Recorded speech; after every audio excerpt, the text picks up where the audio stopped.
Starting us off will be a living legend, one of the most accomplished Muay Thai practitioners of all time, heading into the final fight of his storied career. Ladies and gentlemen, John Wayne Parr. John, how are you, my friend? Hey, thank you so much. Wow, what an introduction. That's awesome. It is finally here. You're competing on the biggest card in the history of one championship. What's the mindset going into this one? Very excited. Just trying to absorb the moments every day. Enjoying my runs. The other day, my daughter was doing sit-ups on the bench, and as I was doing my rounds on the pads, in between rounds, I've looked at her going, this is the last time you'll see me as a competitive fighter. This is the last one. So I got a little bit realism sort of caught up to us for a second, but yeah, just having fun and just savoring every second. It's a piece of history, man. We're going to go to our first media question. We start off with Timothy Wheaton of Calf Kick Sports. Go ahead, Timothy. Hey, thanks so much for taking the question. Got two questions for you, John Wayne Parr. First of all, what do you remember as the most accomplished moment of your storied career? And we also have a listener question for you, and you're the most qualified person to answer. In your experience, what is the biggest difference between fighting native Thai fighters versus foreign fighters in Muay Thai? Okay.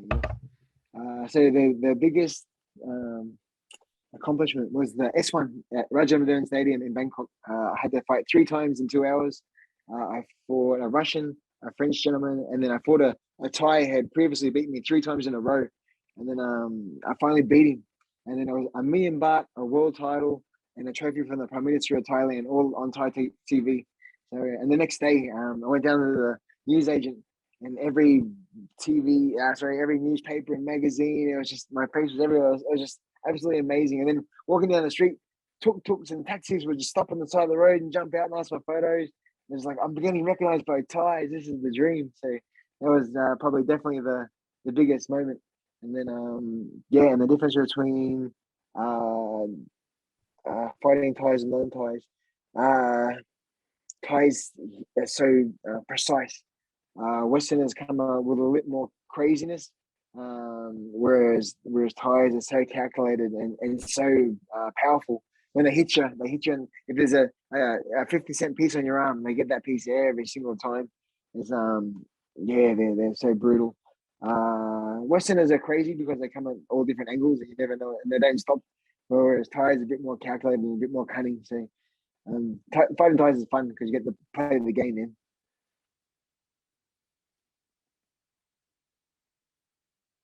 Timothy, you still with us? Much. Yeah, no, that's great. Thanks so much for the answer. Appreciate that. Best of luck in your upcoming match, eh? Hey, thank you so much. Thank you. Lovely. Nice one, Timothy. Can we ask you to move just a touch to your right? We need the symmetry of JWP. Beautiful. All right, Next up, we're going to go to Nick Atkin of SCMP MMA. Off you go, Nick.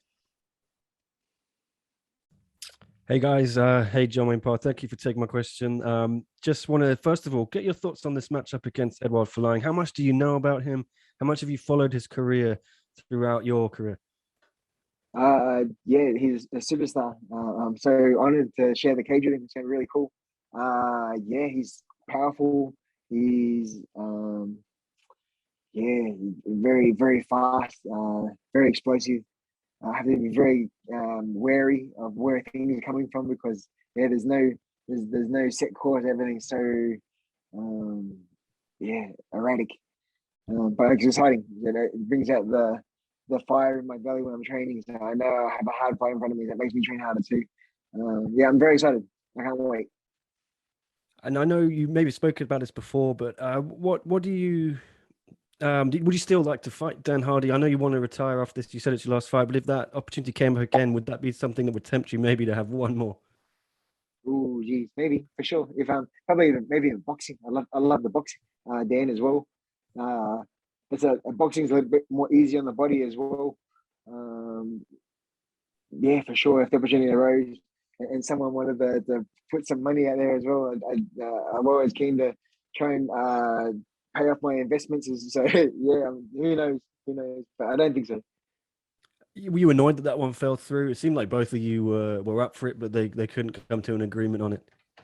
Yeah, it was quite bizarre. I thought it was going to happen for sure. There was so much hype, so much so many comments in on the Instagrams and stuff, and people were really excited about the match. And then yeah, just fell through the gaps. But fighting Edward's so exciting. It's even better. He comes with so many more credentials and a superstar in the Philippines, and it's going to be yeah. This is a good fight. The risk to reward is very rewarding. And yeah, just one more from me. It's such a stacked card. What else are you looking forward to the most on it? Oh, geez, there's so many good fights. This is going to be such a crazy day. I'm just excited to be in the same hotel as everyone and rock up to the same venue and shake a lot of hands and be a fan and get some selfies with everybody. I get to meet everyone in real life. You see them on TV and on the internet, and then when you meet person to person, it's so cool. That's one of the joys of this job, is getting to meet superstars. So yeah, I can't wait. Yeah, hopefully I'm flying in, I think, so hopefully I'll catch you on the ground. Can meet you in Beautiful. person. Very cool. I look forward to meeting you. Cool. Good luck. Thank you. Thank you, Nick. Next up, we have James Reese of Overtime Heroics. Your mic is open, James. Hi, John. Hey, good day, mate. I first of all, Oh, did we lose you? oh, sorry, my bad. There you are. He's back. Yeah, sorry, John. First of all, congratulations on what can be described as a legendary career.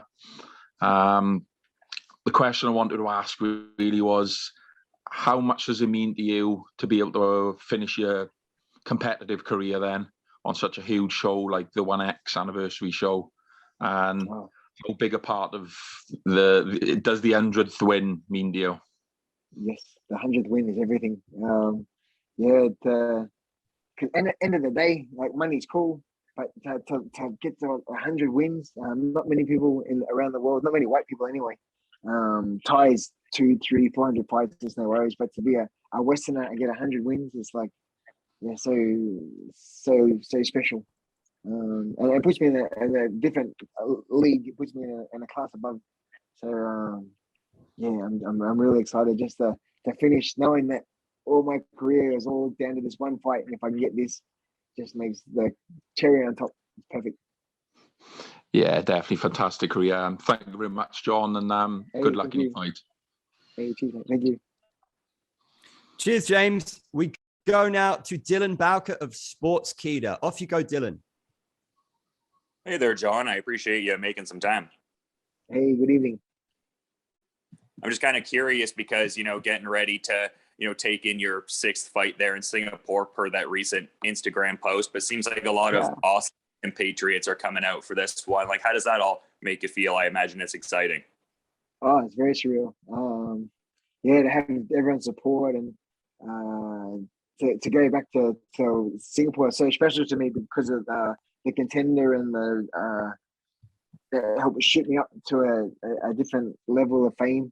Got everyone know who I was, and then to have the grand final with Wrestling Guy back in 2008. It was such a special moment, a special country, and then to be back there again and to finish in Singapore, it just seems right. It just seems perfect. So yeah, I feel very blessed how everything's panned out.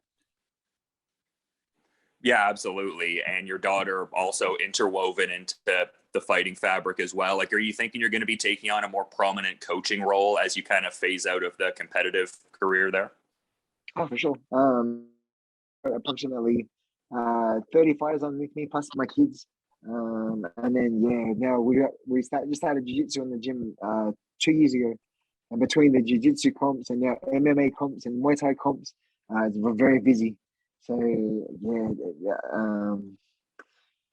I've got to that stage now in my career where it's like, I think the guys need me more than me traveling the world and not being back for a few weeks at a time. So it's just that time to knuckle down and be an adult, I guess. And just lastly from me here, because you had that post that I referenced just a bit ago where you had your first kickboxing fight in 1991 when you were 14, readying to, potentially get that 100th victory there. Like, if I talked to the 14-year-old daughter, would you have ever imagined that? Or? Oh, no way. I back then I thought, imagine if I had 10 fights. Imagine 10. double figures. That would be insane. And then you reach 10, then you want 20, and then it's 50, and then no way in the world. I was happy when my 100th fight was against Borkow in Jamaica. So that was pretty cool. But to get the 100 win on 1X on one of the biggest shows is just Mr. Chatri's just the man for allowing me to have this opportunity. He could have said goodbye to me, but he was the one that influenced me to come on, let's do one more, let's do a farewell fight.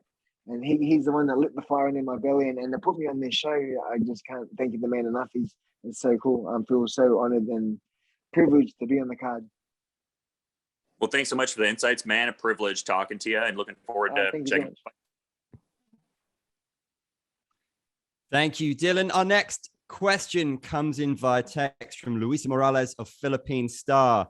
You mentioned in past interviews that you expect Eduard Folayang to spin once or twice during your fight at 1X. What exactly do you think you would need to get past an out-of-the-box striker like Folayang? Can you share with us in detail? Oh, geez.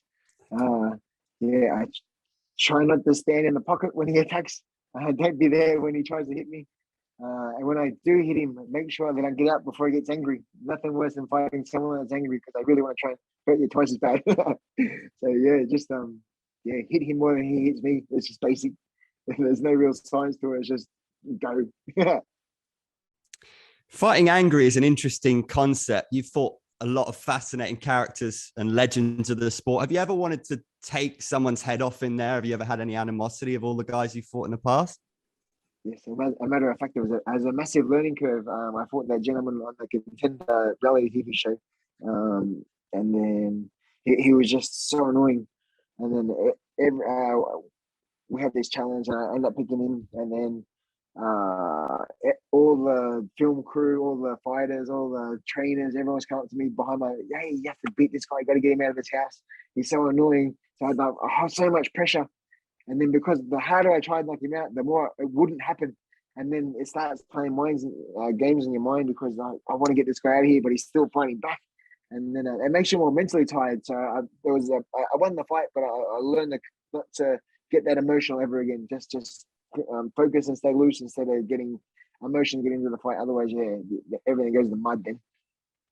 That's a fascinating mindset. We're going to go then to Andrew Mack next from MMA Island. Off you go, Andrew.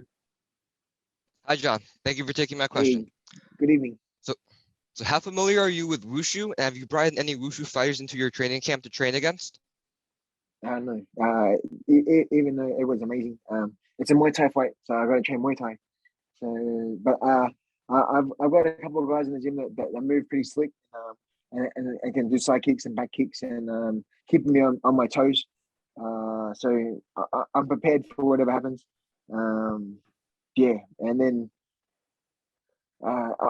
I'm quite confident that I got this one.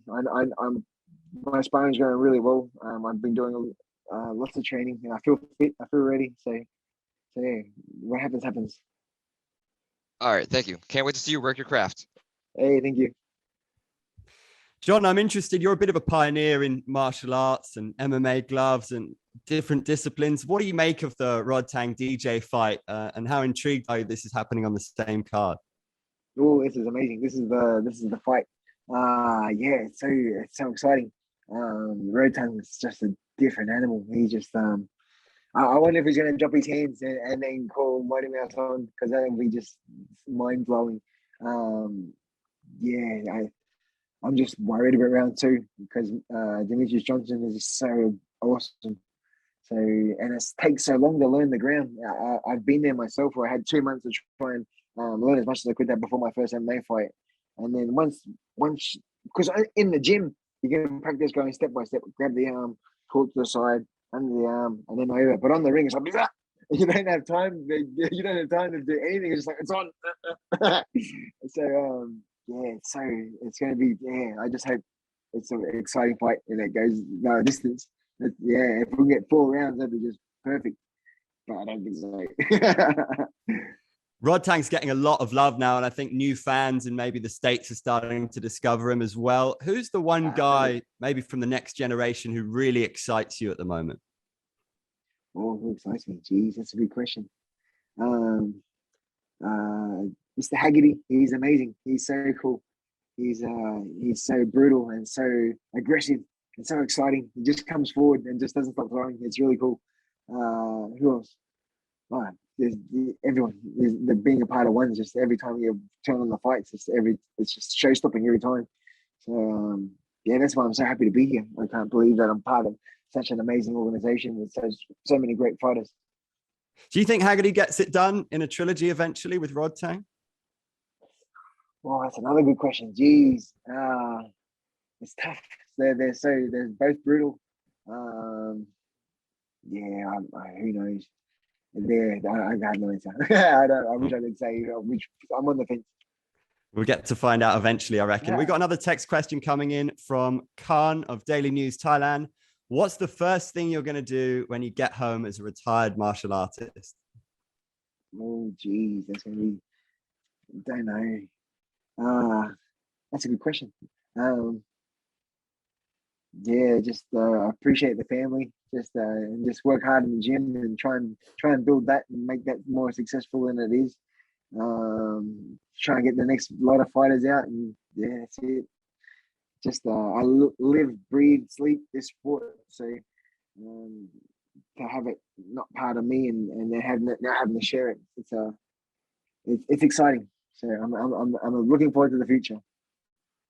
Yeah, we're very much looking forward to Saturday. We've got another question from the main man over at SCMP MMA. Go ahead, Nick Atkin. Sorry, I'm back, John. I forgot to ask you this one earlier. I know the last time you fought against Nikki Hoskina, you documented it on your Instagram. You had the little struggle with the weight and hydration test. So have you got that under control this time? And what steps have you taken to make sure you don't have the same problems again? Oh, the first time that I fought Nikki, I was 9 months after surgery, and then I still couldn't road run. I bought one of those assault bikes to try and get the sweat and the same cardio. But running's been such a integrated part of my training for 30 years, and to not have that, I just felt. And then without the running, my weight doesn't drop. If I run consistently twice a day, 5 days a week, my weight will naturally just come down. So usually, once I'm week 7, 8 of the camp, I'm down to 76, 77 anyway. But this camp, the camp with Nikki, I did everything on the bike and did everything on the pads and get everything normal. But my weight didn't shift, and I rocked up to Singapore 84. And then they had treadmills in the room, so I'd run twice a day on the treadmills, and I got to 76. So I was well under, but yeah, the hydration test they could tell by the hydration that I dropped too much too fast. This time I've taken it easy through diet and hard work and time. I'm right down now, so I'm almost walking around fight weight already. So I'm very happy. Yeah, and you had a health scare, didn't you, earlier this year, or was it late last year? With I think you got. Yeah, New Year's, you had some complications, I think, with COVID. Can you just talk us through what happened there, or, what you were feeling like, and has it played have you had any issues from that now with the training camp? Yeah, it's been it was a bit scary. Got the sick, had flu symptoms for 3 days, but then chest pain started on day 2, and not normal chest pain. It's like, oh, something's going on. And then I told my wife, and then it sort of eased up a little bit. So I thought, oh, I won't worry about it. But that night it happened again. I'm laying in bed going, oh no, I don't want to die in my sleep, and I don't want my family to find me if I do happen to die. So next day I thought, oh, it's bad enough to go to hospital, and at least if I die there, then they can just throw me. I don't want to die at home. That would be terrible. And then they at hospital they can't do nothing anyway. They just monitor you to make sure everything's okay, and all my tests come back fine. They just couldn't get rid of the pain. So the pain lasted 7 days, and then they said, "Oh, we'll release you back we'll take you back home." I said, "Oh, should I get my wife to come pick me up?" I said, "No, you got COVID. We'll take you home by ambulance." Oh, I'm going to go home by ambulance. How was that?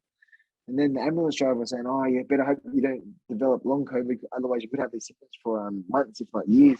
So, but luckily, it's all come back to normal. Training's been going really well. Yeah, no side effects. So, yeah, ready to go. Those kind of things put everything in perspective, I imagine. Oh yeah. Yeah, I was saying my goodbyes and everything, thanking the Lord for what an amazing life it's been. And I kid you not, I was doing it's been fun. If it's time to go, it's time to go. I was really saying that in my head. It's like, all right, well, if it's not, geez. But luckily, yeah, come out the other side. So, and then now I appreciate things a lot more too. It's like, oh, it's good to be here because I get the fight now. And I mentioned Leaky Holskin as well. I know he was meant to be on this card against Islam Matsayev, but it looks like that fight's no longer on after the invasion of Ukraine with Russia and all that situation. Is it a shame for you to not see Nikki on there? I think you guys have a lot of mutual respect after going through Yeah. that battle. Yeah, and it'd be cool to just hang out and just see each other at the hotel and say good day and have a man hug. We shared a moment in time together. And then I have so much respect for all the fighters and then opponents that we've shared the cage with. So yeah, Nicky's cool. He's the man. I'd like to get another selfie with him and catch up. All right, man. Thanks again for answering my questions. Hey, thank you. Thanks, Nick. Our next question comes from Ivan of Dugout, Philippines. Ivan, off you go. Yes, thank you very much. Actually, I was supposed to type the question as well. So, good evening, or from the Philippines, John Wayne. So, like you, Eduard Folayang is also a combat sports legend here in the Philippines. Like, he's a wushu champion, wushu standard champion. He also won championships locally in MMA. So, what would this fight mean for you and even Edward's legacy, considering that both of you are now kind of aging and you're gonna be retiring very soon? Yeah, it's so special. It's such a special fight.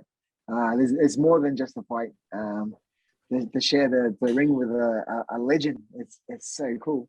It motivates me to want to be better. It makes I want to win.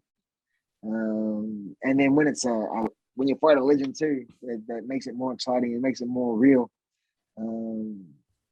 Yeah, I think it's going to be fireworks. I think it's going to be one of the fight of the nights. It's going to be so cool. I can't wait. So just a quick follow-up. So are you happy that your fight will be held at the nightcap event, the third part of the 1X? Oh, so amazing! I as soon as I seen it, I had to share it on my Instagram because it's like this is amazing. I'm almost done. I'm almost retired. I could have been on the prelim show, at the lunchtime show, and then here I am on the main card. This is like a dream come true. Like I said before, Mr. Chatri is such a legend. I can't thank him enough for the opportunities that he's let me shine on such a massive show. All right, thank you very much, John May. Thank you, is that Andrew? Thank you. Thank you, Ivan. JWP, have you got a final message for the fans ahead of Saturday? Thank you to everyone that follows One Championship. This is such a massive fight, and I'm so excited to share my last memory with you guys. And I hope I can put on an amazing performance and hopefully get the KO win and my 100 career championships. What an absolute legend. Sir, thank you. It's been a pleasure to watch you work. We can't wait to see the last dance on the 26th. Nice fun. Hey, thank you so much. Thank you.